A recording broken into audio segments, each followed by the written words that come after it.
My name is Gibran. I live in a small, quiet town where almost everyone knows each other. My life is actually quite simple. Every morning I work at my uncle's motorcycle repair shop fixing customers' bikes until the afternoon. Then in the evenings I usually spend time with friends. One of my closest friends is Kaisang. We've been friends since high school. Kaisang is easygoing, humorous, and very sociable. We see each other almost every day, whether it's just chatting at the coffee shop, helping out in the shop, or hanging out at his house. Kaisang's house is like my second home. Not only because we often hang out there, but also because his mother, Mrs. Mira, always treats me very well. Mrs. Mira is known as a friendly and warm woman. Every time I come over, she always greets me with a smile. "Gibran, have you eaten yet?" She usually greets me from the kitchen. Sometimes she's even preparing food before I can answer. I've come to think of Mrs. Mira as my own mother. There's never a feeling of awkwardness in that house. One seemingly ordinary afternoon, I was closing up the shop when my phone vibrated. It was a message from Kaisang. "Bran, if you have time, please stop by. I'm going out for a bit, but I might be home a bit late." I read the message with a small smile. It wasn't unusual for Kaisang to ask me to come over to his house first. Without thinking, I went straight to his house after work. When I arrived, it was quite quiet. The porch light was on, but the yard was silent. I knocked gently. A few seconds later, the door opened. In front of me stood Mrs. Mira. "Oh, Gibran," she said in a friendly tone. "Are you looking for Kaisang?" "Yes, ma'am." She said, "I can stop by." Mrs. Mira smiled. "Kaisang is still outside, but you can come in first." I went into the living room as usual. The house felt warm, but also very quiet that night. "Sit down, Mom." "We'll make some tea," Mrs. Mira said, as she walked to the kitchen. I sat on the sofa while waiting. My eyes occasionally glanced around the house that had become so familiar to me. Photos of Kaisang's family hung on the walls. Just as usual, a few minutes later, Mrs. Mira returned with 2 cups of hot tea. She placed 1 cup in front of me and sat down, in the chair across from me. "Tired from working at the repair shop today?" he asked. "Not bad, ma'am," I replied with a smile. "There was a motorbike with a badly damaged engine." Mrs. Mira nodded slowly. "I'm glad Kaisang has a friend like you. You're a diligent kid." I blushed a little at her compliment. Our conversation was relaxed.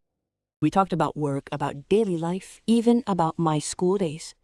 With Kaisang. However, without realizing it, time passed quite quickly. Outside the house, the night wind began to blow quite hard. Dark clouds covered the sky, and soon it started to rain slowly. The atmosphere in the house became increasingly quiet. I looked at the clock on the wall. It was already getting late, and Kaisang still hadn't come home. "Phew, I think I'll go home, ma'am," I said, standing up from the sofa. "I'll come back here when Kaisang is back." But as I was about to walk towards the door, Mrs. Mira's voice suddenly stopped me. "Gibran, wait a minute." I turned. Mrs. Mira was still sitting in her chair, staring at me with an unusual expression. "Would you mind staying with me tonight? I haven't used my mother's for a long time, honey. Would you like to accompany me tonight?" "I really want to, honey." I was a little confused. "Keep me company, Mom." Mrs. Mira took a deep breath before answering. "This house feels so lonely when Kaisang Bida is here." I was silent for a moment. The request actually sounded simple. There was nothing strange about a mother feeling lonely in a house that was too quiet. But somehow, the way Mrs. Mira said it made the atmosphere feel a little different. Outside, the rain was starting to fall harder. And at that moment, I was completely unaware that this small decision to stay in the house tonight would lead me to a situation I had never imagined before. I sat back down slowly on the living room sofa. The rain outside was getting heavier. The sound of water hitting the roof of the house was clearly audible amidst the very quiet atmosphere. Mrs. Mira smiled faintly as I sat back down. "Thank you, Gibran. I just don't like the house being too quiet like this." I nodded slowly. It's okay, Mom. Besides, the rain was quite heavy, muzzy. I tried to act as normal as possible, though. For some reason, a strange feeling began to emerge in my mind. Usually, when I came to this house, Kaisang was always there. We joked, watched television, or just chatted until late. But tonight was different. The house felt too quiet. Several minutes passed in light conversation. Mrs. Mira told me about her daily activities at home. Meanwhile, I only occasionally responded while sipping my tea that was starting to cool. Kaisang often came home late when he was with his friends, Mrs. Mira said. I nodded. Yes, ma'am. Sometimes he still hangs out with the guys from the workshop. Mrs. Mira smiled slightly. You guys are like brothers. I laughed softly. It's always been like that, ma'am. But after that, the atmosphere returned to silence. The rain was still falling heavily outside. The occasional clap of thunder was quite loud. Mrs. Mira got up from her chair. I'll make some food first. You probably haven't had dinner yet. Don't bother, ma'am. Sis. But Mrs. Mira just smiled. Just pretend you're eating at home. A few minutes later, she returned from the kitchen with 2 plates of warm fried rice. The aroma of her cooking immediately filled the room. Wow, it looks delicious, I said. You should try it first, Mrs. Mira replied with a smile. We ate together in the living room while watching television. At first, everything seemed normal, but as the night wore on, I began to notice something strange. The clock on the wall showed almost 10 p.m. Kaisang still hadn't come home. I took out my phone and tried to call him, but my call went unanswered. Kaisang was usually like that, Mrs. Mira said quietly. When he was with his friends, he often lost track of time. I just smiled a little. But inside, my heart began to grow a little uneasy. The rain outside hadn't stopped. I stood up from the sofa. I think I really should go home now, Mom. Mrs. Mira looked towards the window. The rain was still pouring down heavily. If you go home now, you might get caught in the rain on the way. I shrugged. It's okay, Mom. My house isn't that far away. But before I could step towards the door, Mrs. Mira suddenly said in a low voice, Gibran, I'm actually a little scared being home alone in the rain like this. I'll stop. What do you mean? Mrs. Mira hesitated for a moment before continuing. If you don't mind, you can wait until the rain stops, Magabang. Or you can just stay in the guest room. I fell silent. The request immediately sent my thoughts into a tailspin. I've been visiting Kakisang's house often, but I've never thought about staying overnight. Moreover, tonight Kakisang wasn't home. I glanced at the door, and then back at Mrs. Mira. Her face held an expression I couldn't quite decipher. It was a mixture of hope and a bit of anxiety, and the rain outside was getting heavier. And amidst the silence of the house, I began to feel that tonight was slowly turning into a much more complicated situation than I'd initially imagined. I stood by the living room door, my thoughts a jumbled mess. On the one hand, I wanted to go home. But on the other, the rain was pouring down really hard. The path to my house was also quite dark on a night like this. Mrs. Mira was still sitting in her chair, staring at me calmly. If you feel uncomfortable, that's okay, she said quietly. Mom just doesn't like the house feeling too quiet. I took a deep breath. There was nothing strange about her request. After all, Mrs. Mira was like a parent to me. But somehow, the atmosphere that night made everything feel different. Finally, I sat back on the sofa. Okay, Mom, I'll wait until the rain subsides a little. Mrs. Mira's face immediately looked calmer. Thank you, Gibran.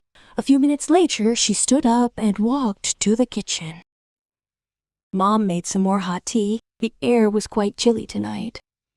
I just nodded while staring out the window. The rain was still pouring down. There was even the occasional loud clap of thunder. Not long after, Mrs. Mira returned with 2 cups of tea. She sat on the same sofa, but this time not as far away as before. "You're a good boy, Gibran," she said suddenly. I smiled slightly. "Nothing special, Mom." Mrs. Mira shook her head slowly. "Not everyone would take the time like this." I didn't know what to say.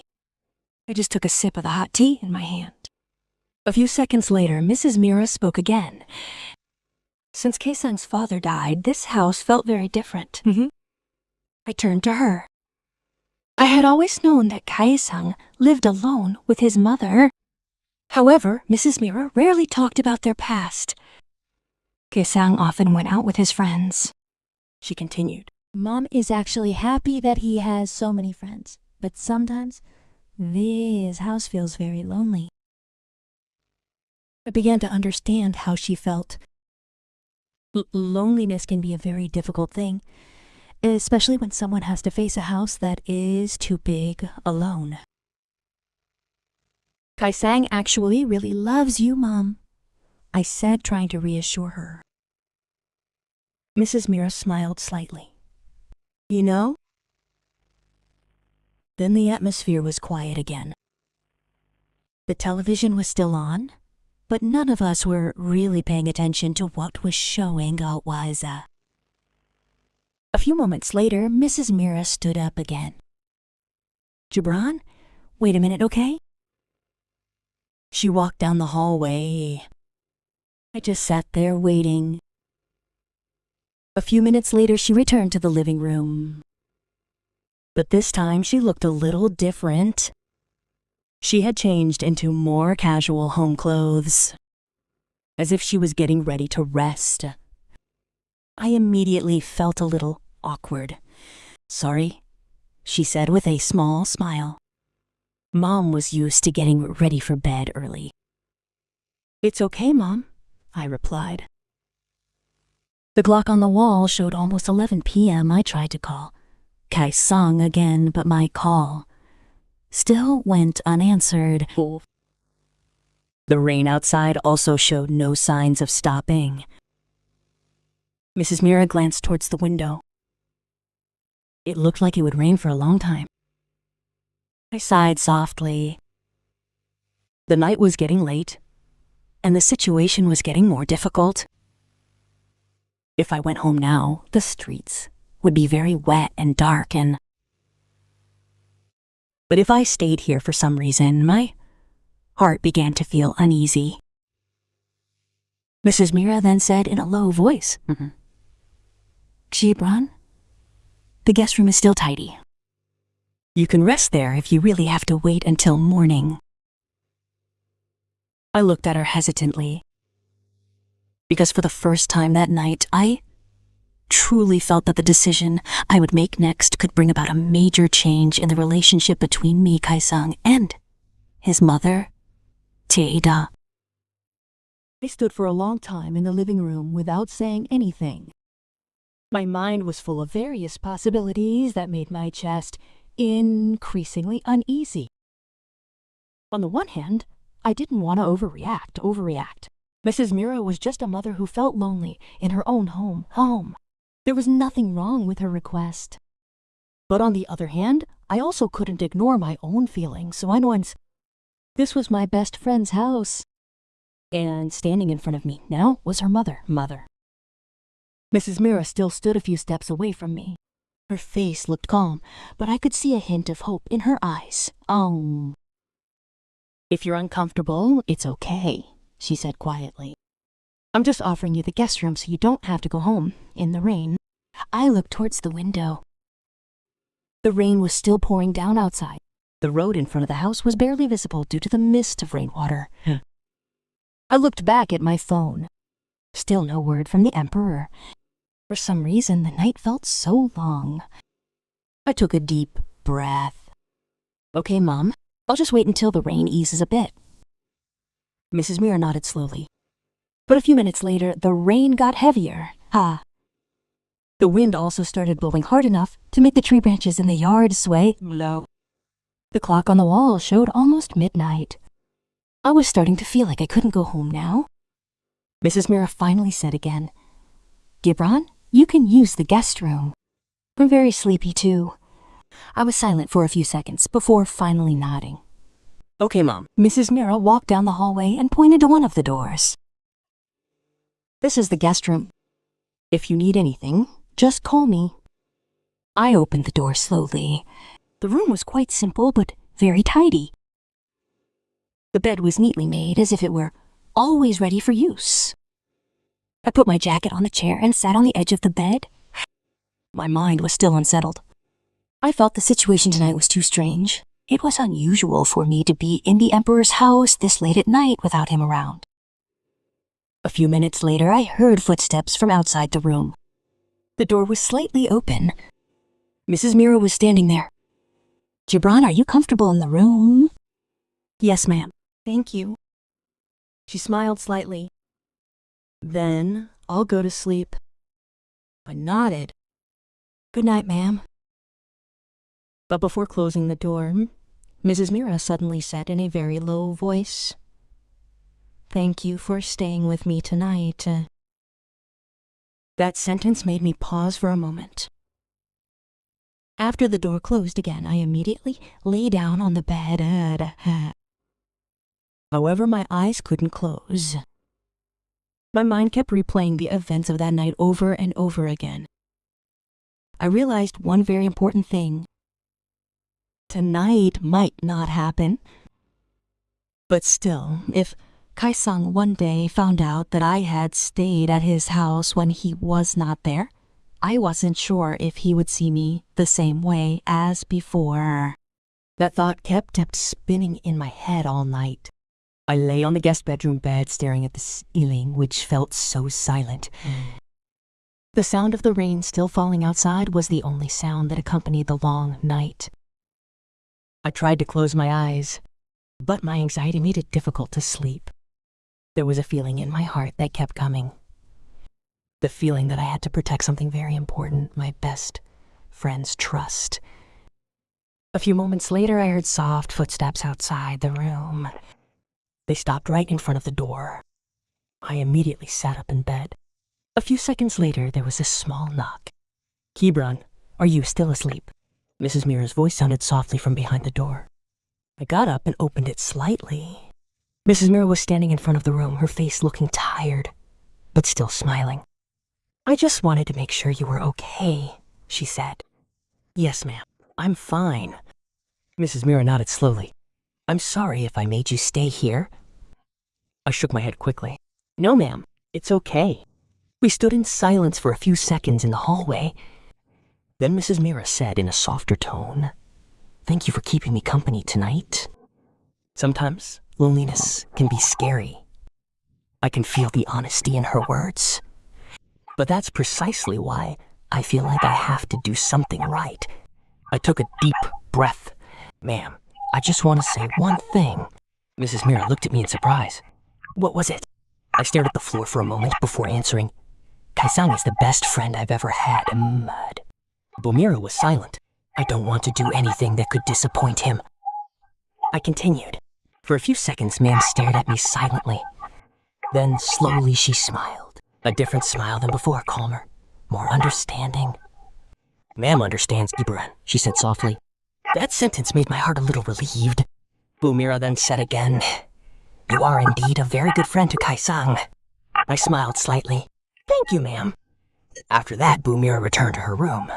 I closed the guest room door and sat back down on the bed. For the first time since that night began, my heart felt a little lighter.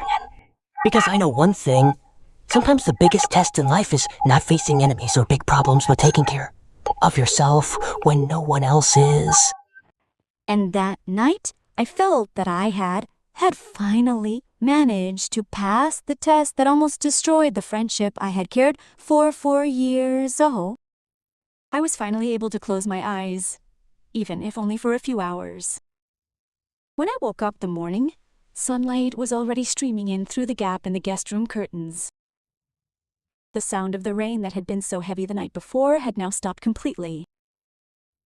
I sat on the edge of the bed and took a deep breath. The long night finally passed. But in my mind, the events of last night were still vivid. There were so many things that almost happened if I hadn't restrained myself. I quickly made the bed and left the guest room. The house felt different in the morning, no longer as silent as last night. From the kitchen came the sound of cooking utensils. I walked slowly towards it. Mrs. Mira was preparing breakfast on the dining table. "Oh, Gibran, are you awake?" she said with a smile. "Yes, Mom." The atmosphere that morning felt much lighter than the night before. "Sit down, Mom has made breakfast," she said. I sat down at the dining table. A few minutes later, we had breakfast together. Our conversation felt normal, as if nothing had happened last night. There was no mention of the rainy night, the loneliness, or our conversation in the hallway. And maybe there wasn't a need. Some things in life are understood without having to be said. While we were still eating breakfast, the front door suddenly opened. A voice came from outside. "Mom, I'm home." I immediately recognized the voice. Kaisang. A few seconds later, Kaisang entered the dining room with his usual bright face. But when he saw me sitting there, he immediately laughed. "Hey, Gibran, how long have you been here?" I smiled slightly. "It rained heavily last night, so I stayed in the guest room." Kaisang laughed again. "Oh, good. So I'm not alone." He then patted my shoulder casually, as usual. There was no suspicion on his face, no strange questions, just the same friendly attitude as before. At that moment, I felt very relieved because I knew one important thing. Trust given by someone is something very precious. Once broken, it may never be the same again. I looked at Kaisang, who was eating leisurely in front of me. Then I glanced briefly at Mrs. Mira, who was pouring tea. We exchanged glances for a moment. There was a small smile on her face. A smile that seemed to say that we both understood what happened last night, same much night. But life must go on. That day I said goodbye and went home as usual. As I walked out of that house, I felt like I had learned a big lesson in my life. That in life, a person is not always tested by circumstances that seem bad. Sometimes we are tested by situations that seem very ordinary. And only those who can guard their hearts and principles can pass the test without losing the most precious people in their lives. That rainy night will probably always be a memory we never shared with anyone. But for me, that night will always be a reminder that true friendship must be cherished even when no one is watching. Yeah.